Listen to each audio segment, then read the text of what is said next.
100 days मालिकेच्या भागामध्ये आपण पाहिलं होतं की डॉक्टर अजयला ऑपरेशनचा खर्च 4 लाख रुपये येणार असं सांगतात। आता या भागामध्ये शरद तिवारीला पत्ता देतो व तिथे जाऊन चौकशी करायला सांगतो। तिवारी त्याला मी नाही जाणार असं म्हणतो तेव्हा शरद त्याला सुरीची भीती दाखवून त्याला चौकशीसाठी पाठवतो। अजय रिपोर्ट्स घेऊन नेहाच्या घरी पोहोचतो तेव्हा त्याला मिमाण्यांचा फोन येतो।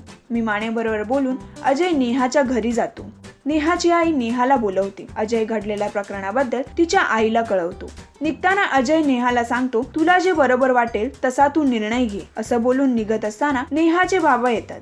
ते त्याला बसण्यासाठी आग्रह करतात पण अजय त्याला मला जरा घाई आहे असं म्हणून निघतो। मोहिते राणीला फोन करतात।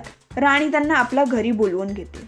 ती शरदला कळवते की मोहिते घरी येत आहेत व ती त्याला विचारते तिवारीला तो पत्ता शोधण्यासाठी पाठवला आहे ना। तेव्हा शरद तिला हो म्हणतो।